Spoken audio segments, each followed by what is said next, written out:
भारत को उडुपी श्री कृष्ण और गीता के संदेश को जन जन तक पहुंचाने का कार्य श्रीमन मध्वाचार्य जी की परंपरा में महान यति जगत गुरु श्री सुगुणेन्द्र तीर्थ श्रीपाद जी के द्वारा धर्म संदेश। कृष्णाय वासुदेवाय हरये परमात्मने प्रणतक्लेशनाशाय गोविंदाय नमो नमः। व्यासाय भवनाशाय श्रीशाय गुणराशये हृद्याय शुद्धविद्याय मध्वाय च नमो नमः। प्रथमो हनुमन्नाम द्वितीयो भीम एव च पूर्णप्रज्ञः तृतीयस्तु भगवत्कार्यसाधकः। बुद्धिर्बलं यशोधैर्यं निर्भयत्वम् अरोगता अजाड्यं वाक्पटुत्वं च हनुमस्मरणात् भवेत्। आपादमौलिपर्यन्तं गुरूणाम् आकृतिं स्मरेत् तेन विघ्नाः प्रणश्यन्ति सिद्ध्यन्ति च मनोरथाः। श्रीगुरुभ्यो नमः। संस्कृतभाषायां 5 निमेषपर्यन्तं वदामः। संस्कृतभाषा भगवद्गीता भाषा। श्रीकृष्णः गीतोपदेशं संस्कृतभाषायां कृतवान्। अतः गीताभाषायां संस्कृतभाषायां 5 निमेषपर्यन्तं वयं वाक्यं वदामः। अस्मिन् दिवसे अस्माकं सर्वेषां कृष्णभक्तानां महान् सन्तोषः सञ्जातः। अस्माकं प्रधानमन्त्री श्री नरेन्द्र मोदी महोदयः लक्षकण्ठगीता पठन संदर्भे आगताः। नरेन्द्र मोदी महोदयः अर्जुन इव, अर्जुनः इन्द्रावतारः। श्रीमध्वाचार्याः वदन्ति अर्जुने नरावेशः वर्तते। अतः नरेन्द्र शब्दस्य अर्थः साक्षात् अर्जुनः। यत्र गीता प्रचलति तत्र अर्जुनः आगतः। अतः अर्जुन आगमनेन अस्माकं लक्षकण्ठगीता समर्पणं सम्पूर्णम् इति वयं भावयामः। नरेन्द्र मोदी महोदयः 14 वर्षानन्तरम् अत्र आगताः। तन्मध्ये राममन्दिरनिर्माणं कृत्वा आगताः। यथा श्रीरामः 14 वर्षानन्तरम् अयोध्यां प्रति आगतवान्, तद्वत् 14 वर्षानन्तरम् अस्माकं नरेन्द्र महोदयः अत्र श्रीरामराज्यस्थापनार्थम् आगताः। गत पुत्तिगमठ पर्याय समये 14 वर्षात् पूर्वं नरेन्द्र मोदी महोदयाः आगताः। तदनन्तरं द्वितीयवारं पुनः पुत्तिगमठ पर्याय समये एव आगताः। कारणं पुत्तिगमठ पर्यायः इन्द्रपर्यायः। अष्टमठेषु इन्द्रनाम केवलं पुत्तिगमठस्य। अतः अहं सुगुणेन्द्रः, सुश्रीन्द्रः, उपेन्द्रः इति इन्द्रपरम्परा पर्यायः।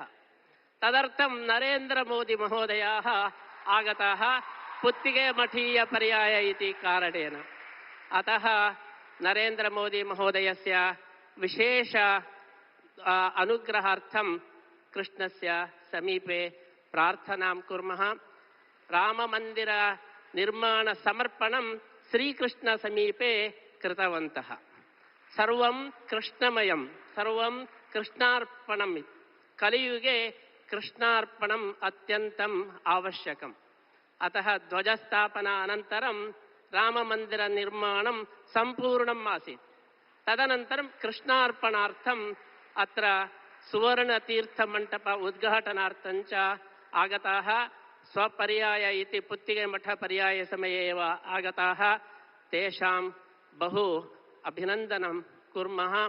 श्री नरेन्द्र मोदी महोदयाः भगवद्गीतायाः व्याख्यानं, भगवद्गीता सन्देशः यः वर्तते तस्य पूर्ण अनुष्ठानं नरेन्द्र मोदी महोदयेन कृतं वर्तते। श्रीकृष्णः उद्धरेदात्मनात्मानं नात्मानम् अवसादयेत् इति सन्देशं दत्तवान्।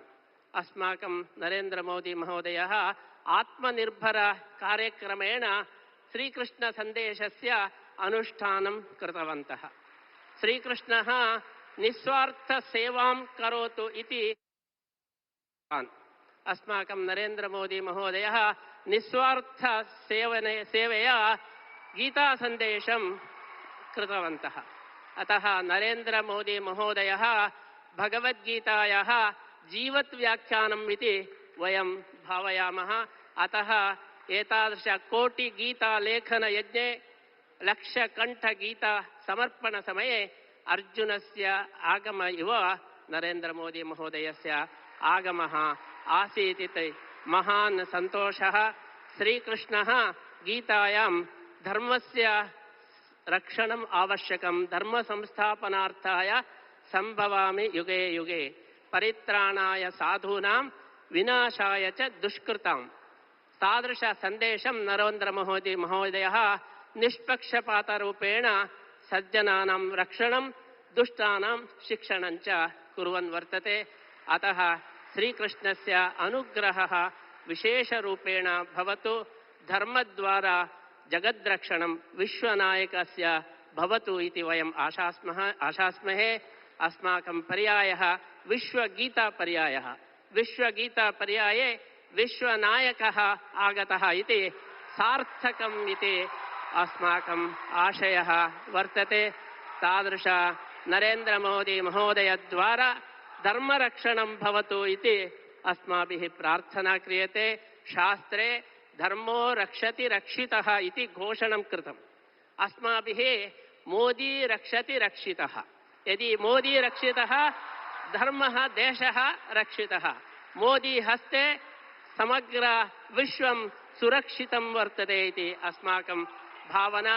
तादृश अनुग्रहः श्रीकृष्णस्य अनुग्रहः भवतु इति प्रार्थनां कृत्वा नरेंद्र मोदी महोदयस्य अस्मिन् दिवसे श्रीकृष्ण अनुग्रह रूपेण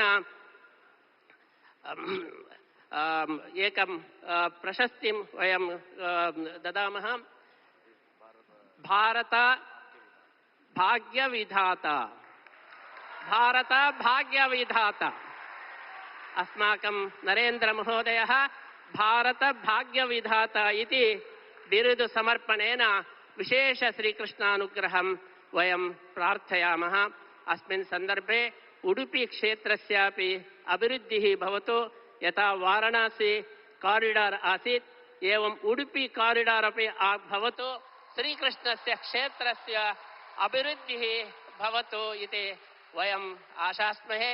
एवं गोपालकृष्णस्य सेवार्थं गोवंश रक्षणमपि नरेंद्र मोदी द्वारा भवतु इति वयम् आशास्य पुनरपि भारत भाग्य विधात्रोः श्रीकृष्णानुग्रहं सम्प्रार्थ्य वयं विरमामः।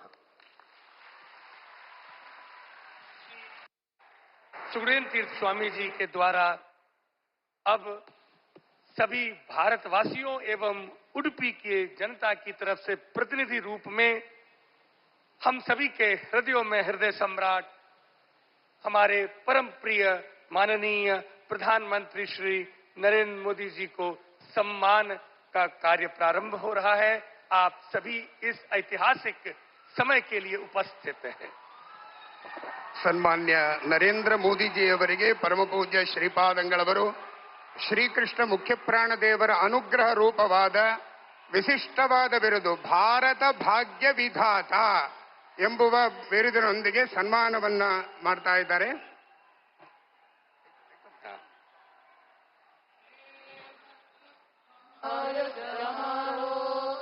सम्मान पत्र रक्षा कवच के रूप में रक्षा ಕಂಕಣದ ಮೂಲಕವಾಗಿ ರಾಷ್ಟ್ರ ರಕ್ಷಣೆಯ ದೀಕ್ಷೆಯನ್ನ ಪೂಜ್ಯ ಶ್ರೀಪಾದಂಗಳವರು ನೀಡ್ತಾ ಇದ್ದಾರೆ. आज ये राज्य की राष्ट्र रक्षा के लिए रक्षा कवच स्वामी जी महाराज हमारे माननीय प्रधानमंत्री जी के हस्तों में अब सम्मान भारत भाग्य विधाता, बोलो भारत माता की।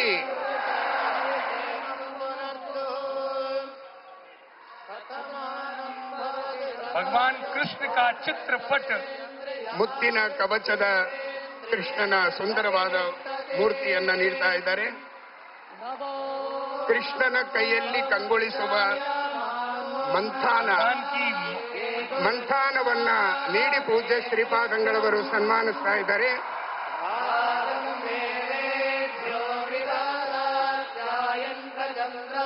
गौरव की प्रतिष्ठा का प्रतीक भारत की यह पगड़ी सिर पर ಶಿರೋಮಾನ್ಯ ಸಮ್ಮಾನ ವಿಶಿಷ್ಟವಾದ ಅಲಂಕೃತವಾದ ಕೃಷ್ಣನ ನವಿಲು ಇರುವಂತಹ ಕಿರೀಟವನ್ನ ಪೇಟವನ್ನ ಇಟ್ಟು ಪೂಜ್ಯ ಶ್ರೀಪಾದಂಗಳವರು ಸನ್ಮಾನಿಸ್ತಾ ಇದ್ದಾರೆ.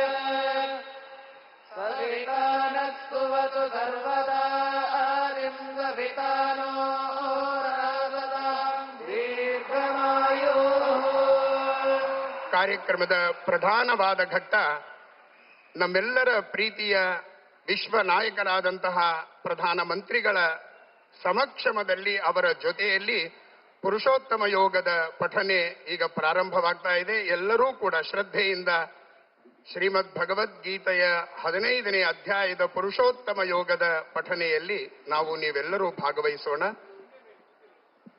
यह भगवद गीता सामूहिक रूप से जब महायज्ञ के रूप से यह ध्वनि हम सभी एक साथ भारत के नेतृत्व हृदय सम्राट माननीय श्री प्रधानमंत्री नरेंद्र मोदी जी के साथ में यह पुरुषोत्तम अध्याय का सामूहिक पठन प्रारंभ करने जा रहे हैं.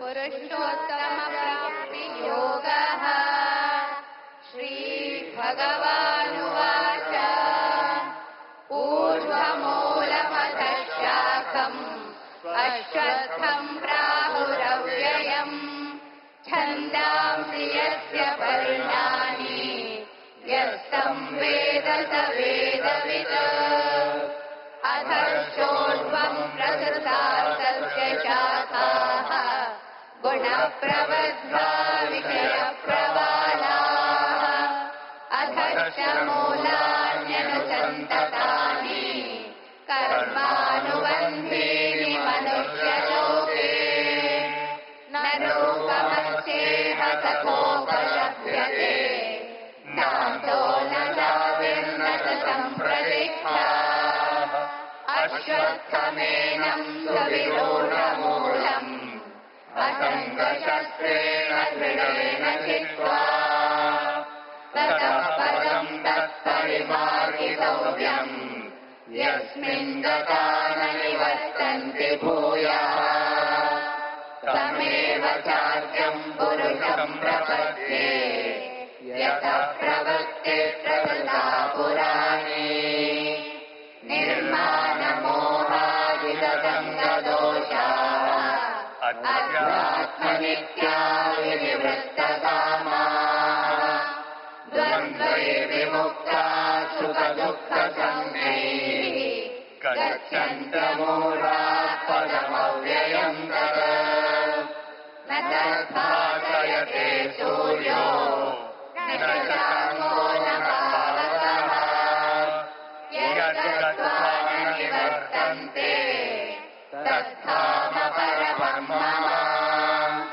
ममैवांशो जीवलोके जीवभूतः सनातनः मनश्चेष्टानीन्द्रियाणि प्रकृतिस्थानि करुषते शरीरं यदवाप्नोति यच्चाप्युत्क्रामतीश्वरः गृहीत्वैतानि संयाति वायुर्गन्धानि वाशयात् श्रोत्रं चक्षुस्पर्शनं च रसनं घ्राणमेव च अधिष्ठाय मनश्चायं विषयानुपसेवते उत्क्रामन्तं स्थितं वापि भुञ्जानं वा गुणान्वितम् विमूढानानुपश्यन्ति पश्यन्ति ज्ञानचक्षुषः यतन्तो योगिनश्चैनम् पश्यन्त्यात्मन्यवस्थितम् यतन्तोऽप्यकृतात्मानो नैनं पश्यन्त्यचेतसः यदादित्यगतं तेजो जगद्भासयतेऽखिलम् यच्चन्द्रमसि यच्चाग्नौ तत्तेजो विद्धि मामकम् गामाविश्य च भूतानि धारयाम्यहमोजसा उष्णामि चौषधे सर्वा सोमो भूत्वा रसात्मकः अहं वैश्वानरो भूत्वा प्राणिनां देहमाश्रितः प्राणापानसमायुक्तः पचाम्यन्नं चतुर्विधम् सर्वस्य चाहं हृदि सन्निविष्टो मत्तस्मृतिर्ज्ञानमपोहनं च वेदैश्च सर्वैरहमेव वेद्यो वेदान्तकृद्वेदविदेव चाहम् द्वाविमौ पुरुषो लोके क्षरश्चाक्षर एव च क्षरः सर्वाणि भूतानि कूटस्थोऽक्षर उच्यते उत्तमः पुरुषस्त्वन्यः परमात्मेत्युदाहृतः यो लोकत्रयमाविश्य बिभर्त्यव्यय ईश्वरः यस्माक्षरमतीतोऽहम् अक्षरादपि चोत्तमः अतोऽस्मि लोके वेदे च प्रतितः पुरुषोत्तमः यो मामेवमसम्मूढो जानाति पुरुषोत्तमम् स सर्वविद् भजति माम् सर्वभावेन भारत इति गुह्यतमम् शास्त्रम् इदमुक्तम् मया नघ एतद्बुद्ध्वा बुद्धिमान् स्यात् कृतकृत्यश्च भारत ॐ तत्सदिति श्रीमद्भगवद्गीतासु उपनिषत्सु ब्रह्मविद्यायाम् योगशास्त्रे श्रीकृष्णार्जुनसंवादे पुरुषोत्तमयोगो नाम पञ्चदशोऽध्यायः।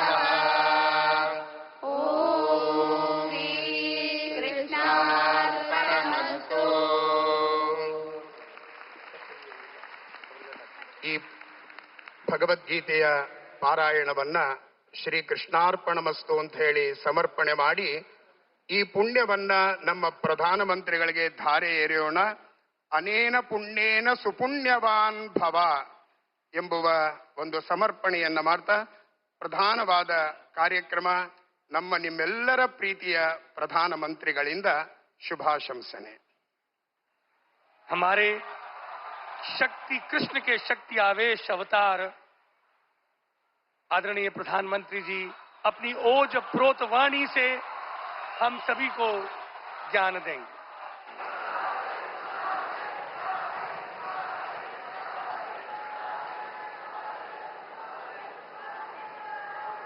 ಎಲ್ಲರಿಗೂ ನಮಸ್ಕಾರ.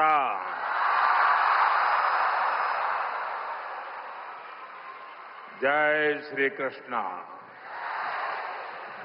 जय श्री कृष्ण. जय श्री कृष्ण. मैं अपनी बात बताना शुरू करूं उसके पहले यहां कुछ बच्चे चित्र बना के ले आए हैं. जरा एसपीजी के लोग और लोकल पुलिस के लोग मदद करें, उसको कलेक्ट कर लें. अगर आपने उसके पीछे अपना एड्रेस लिखा होगा तो मैं जरूर आपको धन्यवाद पत्र भेजूंगा. जिसके पास कुछ न कुछ है दे दीजिए, वो कलेक्ट कर लेंगे और आप फिर शांति से बैठ जाइए.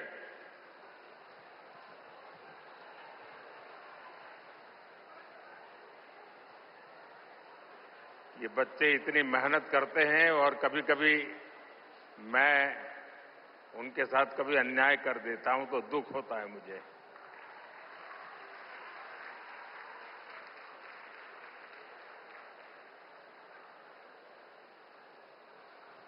जय श्री कृष्ण।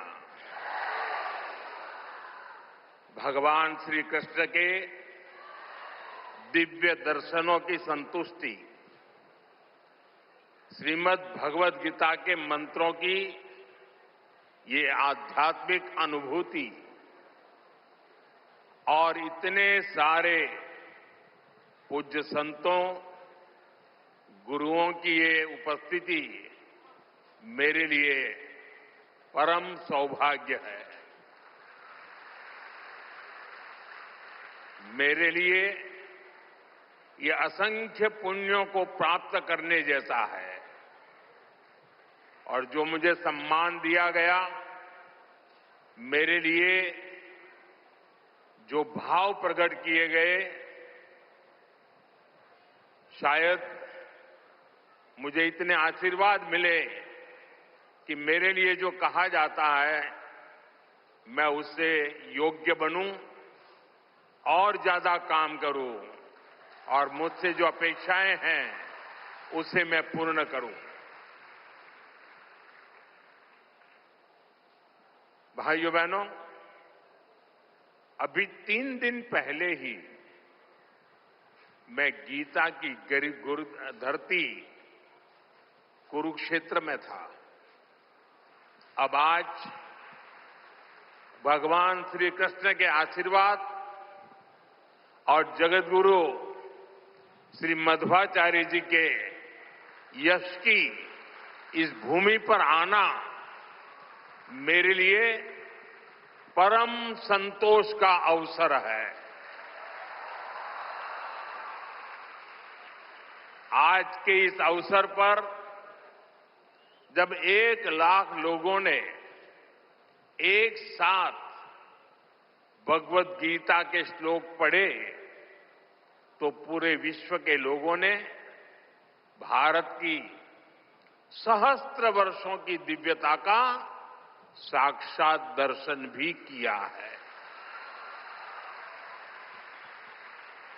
इस कार्यक्रम में हमें आशीर्वाद देने के लिए पधारे हुए श्री श्री सुगुणेन्द्र तीर्थ स्वामी जी, श्री श्री सुशींद्र तीर्थ स्वामी जी, कर्नाटका के गवर्नर थावरचंद गहलोत जी, केंद्रीय मंत्रिमंडल के मेरे सहयोगीगण, राज्य सरकार के मंत्री, सांसद, विधायक, उडुपी के अष्टमठों के सभी अनुयायी, उपस्थित अन्य संतगण, देवी और सज्जनों, कर्नाटका की इस भूमि पर यहां के स्नेहीजनों के बीच आना मेरे लिए सदा ही एक अलग अनुभूति होती है और उडुपी की धरती पर आना तो हमेशा अद्भुत होता है।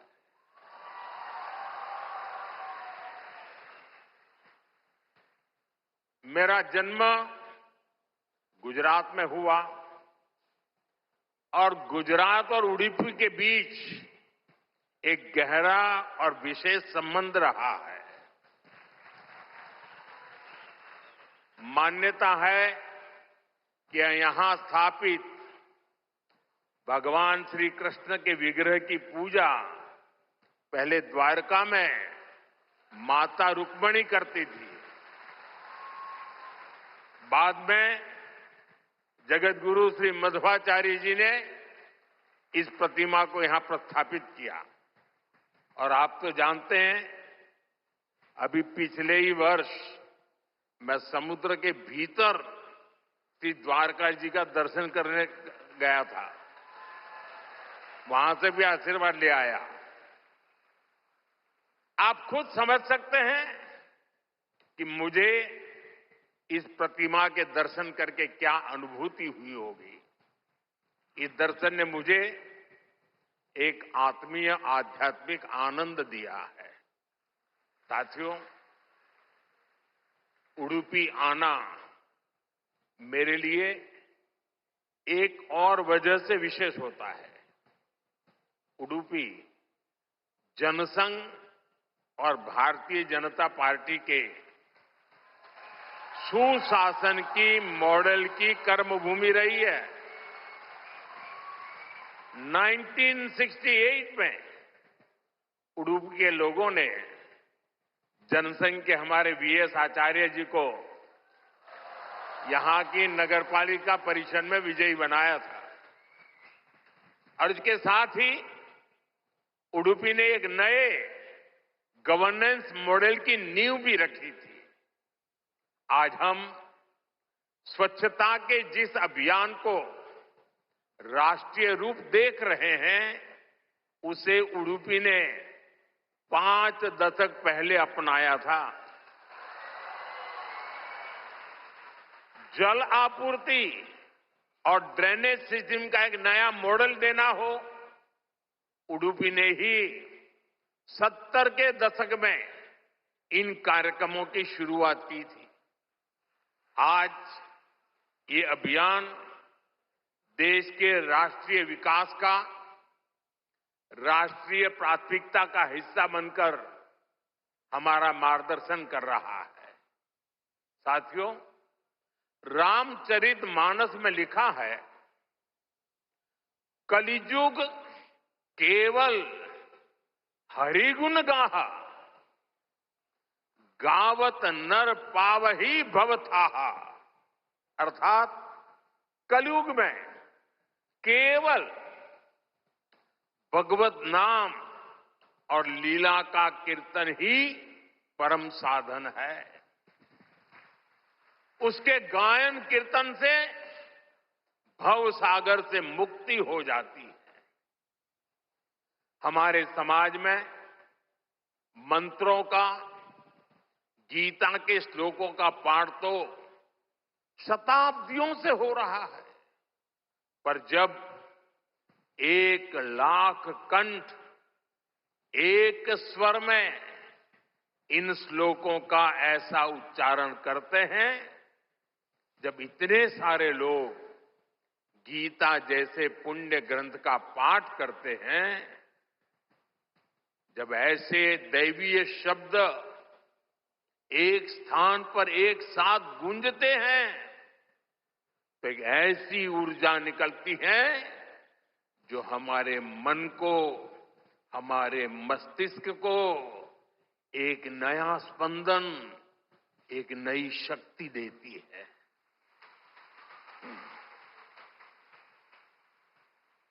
यही ऊर्जा अध्यात्म की शक्ति की है। यही ऊर्जा सामाजिक एकता की शक्ति है। इसलिए आज लक्ष्य कंठ गीता का ये अवसर एक विशाल ऊर्जा पिंड को अनुभव करने का अवसर बन गया है। ये विश्व को सामूहिक चेतना, कलेक्टिव कॉन्शियसनेस की शक्ति भी दिखा रहा है। साथियों, आज के दिन विशेष रूप से मैं परम पूज्य श्री सुगुणेन्द्र तीर्थ स्वामी जी को प्रणाम करता हूं। उन्होंने लक्ष्य कंठ गीता के इस विचार को इतने दिव्य रूप में साकार किया है। पूरे विश्व में लोगों को अपने हाथ से गीता लिखने का विचार देकर उन्होंने जिस कोटि गीता लेखन यज्ञ की शुरुआत की है, वो अभियान सनातन परंपरा का एक वैश्विक जन आंदोलन है। जिस तरह से हमारा युवा भगवत गीता के भावों से, इसकी शिक्षाओं से जुड़ रहा है, वो अपने आप में बहुत बड़ी प्रेरणा है। सदियों से भारत में वेदों, उपनिषदों और शास्त्रों के ज्ञान को अगली पीढ़ी तक पहुंचाने की परंपरा रही है। और ये कार्यक्रम भी इसी परंपरा का भगवत गीता से अगली पीढ़ी को जोड़ने का एक सार्थक प्रयास बन गया है। साथियों, यहां आने से 3 दिन पहले मैं अयोध्या में भी था। 25 नवंबर को विवाह पंचमी के पावन दिन अयोध्या के राम जन्मभूमि मंदिर में धर्म ध्वजा की स्थापना हुई है।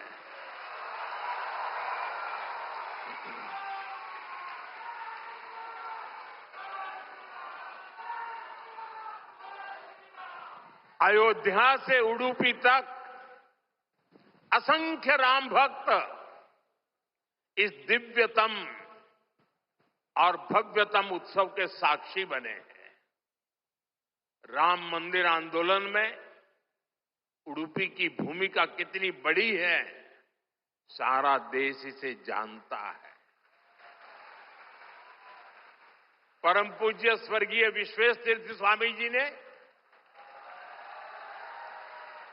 दशकों पहले राम मंदिर के पूरे आंदोलन को जो दिशा दी, ध्वजारोहण समारोह उसी योगदान की सिद्धि का पर्व बना है। उडुपी के लिए राम मंदिर का निर्माण एक और कारण से विशेष है। नए मंदिर में जगत गुरु मध्वाचार्य जी के नाम पर एक विशाल द्वार भी बनाया गया है। भगवान राम के अनन्य भक्त जगतगुरु मध्वाचार्य जी ने लिखा था, रामाय शाश्वत सुविस्तृत षड्गुणाय सर्वेश्वराय बलवीर्य महारणावाय, अर्थात भगवान श्री राम 6 दिव्य गुणों से विभूषित सर्वेश्वर और अपार शक्ति साहस के सागर है। और इसलिए राम मंदिर परिसर का एक द्वार उनके नाम पर होना उडुपी, कर्नाटका और पूरे देश के लोगों के लिए बहुत गौरव की बात है। साथियों, जगतगुरु श्री मध्वाचार्य जी भारत के द्वैत दर्शन के प्रणेता और वेदांत के प्रकाश स्तंभ है। उनके द्वारा बनाई गई उडुपी के अष्टमठों की व्यवस्था संस्थाओं और नव परंपराओं के निर्माण का मूर्त उदाहरण है। यहां भगवान श्री कृष्ण की भक्ति है, वेदांत का ज्ञान है और हजारों लोगों की अन्न सेवा का संकल्प है। एक तरह से ये स्थान ज्ञान, भक्ति और सेवा का संगम तीर्थ है। साथियों, जिस काल में जगतगुरु मध्वाचार्य जी का जन्म हुआ, उस काल में भारत बहुत सी आंतरिक और बाहर की चुनौतियों से जूझ रहा था। उस काल में उन्होंने भक्ति का वो मार्ग दिखाया जिससे समाज का हर वर्ग, हर मान्यता जुड़ सकते थे। और इसी मार्गदर्शन के कारण आज कई शताब्दियों के बाद भी उनके द्वारा स्थापित मठ प्रतिदिन लाखों लोगों की सेवा का कार्य कर रहे हैं। उनकी प्रेरणा के कारण द्वैत परंपरा में ऐसी कई विभूतियां जन्मी हैं जिन्होंने सदा धर्म, सेवा और समाज निर्माण का काम आगे बढ़ाया और जन सेवा की ये शाश्वत परंपरा ही उडुपी की सबसे बड़ी धरोहर है। साथियों, जगतगुरु मध्वाचार्य की परंपरा ने ही हरिदास परंपरा को ऊर्जा दी। पुरंदरदास, कनकदास जैसे महापुरुषों ने भक्ति को सरल, सरस और सुगम कन्नड़ा भाषा में जन जन तक पहुंचाया। उनकी ये रचनाएं हर मन तक, गरीब से गरीब वर्ग तक पहुंची और उन्हें धर्म से, सनातन विचारों से जोड़ा।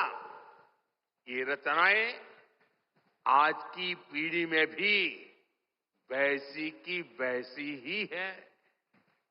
आज भी हमारे नौजवान सोशल मीडिया की रील्स में श्री पुरंदरदास द्वारा रचित चंद्रचूड़ शिव शंकर पार्वती सुनकर एक अलग भाव में पहुंच जाते हैं।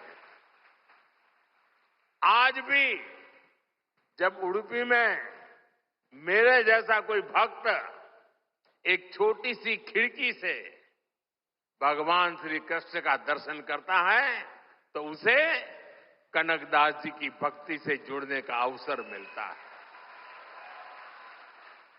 और मैं तो बहुत सौभाग्यशाली हूं, मुझे इसके पहले भी ये सौभाग्य प्राप्त होता रहा है। कनकदास जी को नमन करने का सौभाग्य मिला है। साथियों, भगवान श्री कृष्ण के उपदेश, उनकी शिक्षा हर युग में व्यवहारिक है। गीता के शब्द सिर्फ व्यक्ति ही नहीं, राष्ट्र की नीति को भी दिशा देते हैं। भगवत गीता में श्री कृष्ण ने सर्वभूत हिते रताः ये बात कही है। गीता में ही कहा गया है, लोक संग्रहम एवापि संपश्यन कर्तुम अर्हसि। इन दोनों ही श्लोकों का अर्थ यही है कि हम लोक कल्याण के लिए काम करें। अपने पूरे जीवन में जगतगुरु मध्वाचार्य जी ने इन्हीं भावों को लेकर भारत की एकता को सशक्त किया। साथियों, आज सबका साथ, सबका विकास, सर्वजन हिताय, सर्वजन सुखाय, ये हमारी नीतियों के पीछे भी भगवान श्री कृष्ण के इन्हीं श्लोकों की प्रेरणा है। भगवान श्री कृष्ण हमें गरीबों की सहायता का मंत्र देते हैं और इसी मंत्र की प्रेरणा आयुष्मान भारत और पीएम आवास जैसी स्कीम का आधार बन जाती है। भगवान श्री कृष्ण हमें नारी सुरक्षा, नारी सशक्तिकरण का ज्ञान सिखाते हैं और उसी ज्ञान की प्रेरणा से देश नारी शक्ति बंधन अधिनियम का ऐतिहासिक निर्णय करता है। श्री कृष्ण हमें सबके कल्याण की बात सिखाते हैं और यही बात वैक्सीन मैत्री, सोलर अलायंस और वसुधैव कुटुंबकम की हमारी नीतियों का आधार बनती है। साथियों, श्री कृष्ण ने गीता का संदेश युद्ध की भूमि पर दिया था और भगवत गीता हमें ये सिखाती है कि शांति और सत्य की स्थापना के लिए अत्याचारियों का अंत भी आवश्यक है।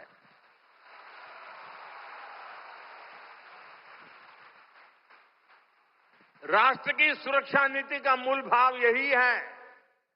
हम वसुधैव कुटुंबकम भी कहते हैं और हम धर्मो रक्षति रक्षितः का मंत्र भी दोहराते हैं। हम लाल किले से श्री कृष्ण की करुणा का संदेश भी देते हैं और उसी प्राचीर से मिशन सुदर्शन चक्र की उद्घोषणा भी करते हैं।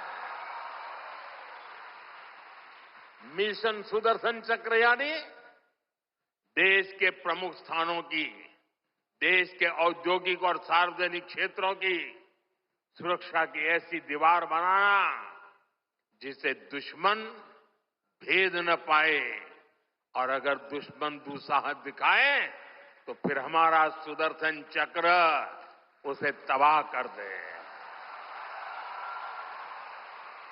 साथियों, ऑपरेशन सिंदूर की कार्रवाई में भी देश ने हमारा ये संकल्प देखा है। पहलगाम के आतंकी हमले में कई देशवासियों ने अपना जीवन गंवाया। इन पीड़ितों में मेरे कर्नाटका के भाई बहन भी थे। लेकिन पहले जब ऐसे आतंकी हमले होते थे तो सरकारें हाथ पर हाथ रखकर बैठ जाती थी। लेकिन ये नया भारत है, ये न किसी के आगे झुकता है,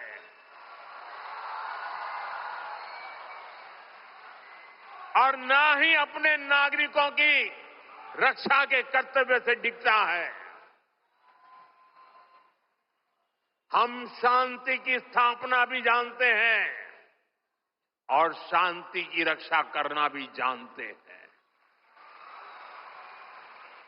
साथियों, भगवत गीता हमें कर्तव्यों का, हमारे जीवन संकल्पों का बोध कराती है। और इसी प्रेरणा से मैं आज आप सभी से कुछ संकल्पों का आग्रह भी करूंगा। ये आग्रह 9 संकल्प की तरह है जो हमारे वर्तमान और भविष्य के लिए बहुत आवश्यक है। संत समाज जब इन आग्रहों पर अपना आशीर्वाद दे देगा तो इन्हें जन जन तक पहुंचने से कोई रोक नहीं पाएगा। साथियों, हमारा पहला संकल्प होना चाहिए कि हमें जल संरक्षण करना है, पानी बचाना है, नदियों को बचाना है। हमारा दूसरा संकल्प होना चाहिए कि हम पेड़ लगाएंगे। देश भर में एक पेड़ मां के नाम अभियान को गति मिल रही है। इस अभियान के साथ अगर सभी मठों का सामर्थ्य जुड़ जाएगा तो इसका प्रभाव और व्यापक होगा। तीसरा संकल्प कि हम देश के कम से कम एक गरीब का जीवन सुधारने का प्रयास करें। मैं ज्यादा नहीं कह रहा हूं। चौथा संकल्प, स्वदेशी का विचार होना चाहिए। एक जिम्मेदार नागरिक के रूप में हम सब स्वदेशी को अपनाएं।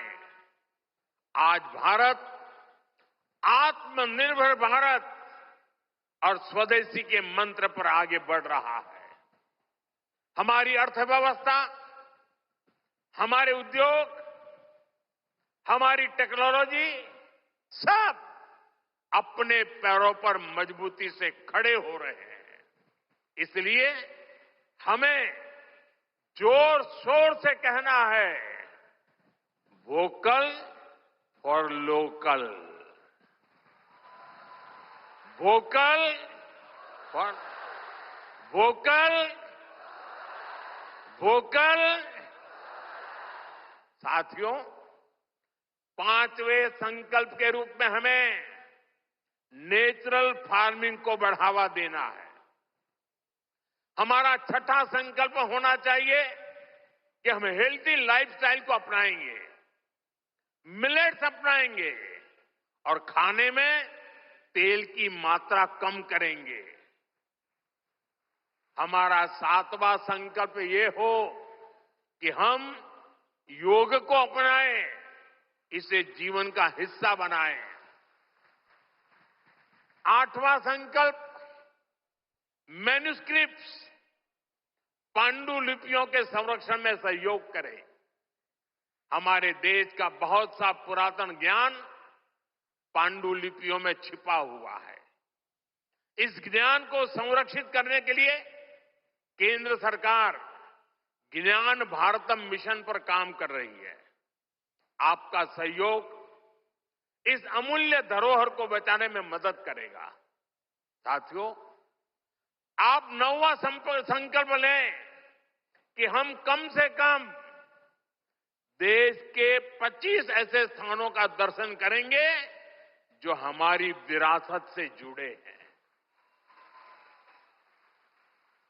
जैसे मैं आपको कुछ सुझाव देता हूं, 3-4 दिन पहले कुरुक्षेत्र में महाभारत अनुभव केंद्र की शुरुआत हुई है। मेरा आग्रह है कि आप इस केंद्र में जाकर भगवान श्री कृष्ण का जीवन दर्शन देखें। गुजरात में हर साल भगवान श्री कृष्ण और मां रुक्मिणी के विवाह को समर्पित माधोपुर मेला भी लगता है। देश के कोने कोने से और खास करके नॉर्थ ईस्ट से बहुत से लोग इस मेले में खास तौर पर पहुंचते हैं। आप भी अगले साल इसमें जाने का प्रयास जरूर करिएगा। साथियों, भगवान श्री कृष्ण का पूरा जीवन, गीता का हर अध्याय कर्म, कर्तव्य और कल्याण का संदेश देता है। हम भारतीयों के लिए 2047 का काल सिर्फ अमृत काल ही नहीं, विकसित भारत के निर्माण का एक कर्तव्य काल भी है। देश के हर नागरिक की, हर भारतवासी की अपनी एक जिम्मेदारी है।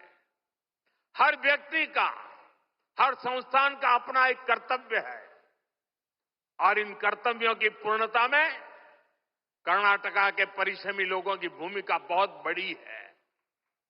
हमारा हर प्रयास देश के लिए होना चाहिए। कर्तव्य की इसी भावना पर चलते हुए विकसित कर्नाटका, विकसित भारत का स्वप्न भी साकार होगा। इसी कामना के साथ उडुपी की धरती से निकली है ऊर्जा विकसित भारत के इस संकल्प में हमारा मार्गदर्शन करती रहे। एक बार फिर इस पवित्र आयोजन से जुड़े हर सहभागी को मेरी ढेर सारी शुभकामनाएं और सबको जय श्री कृष्ण, जय श्री कृष्ण, जय श्री कृष्ण।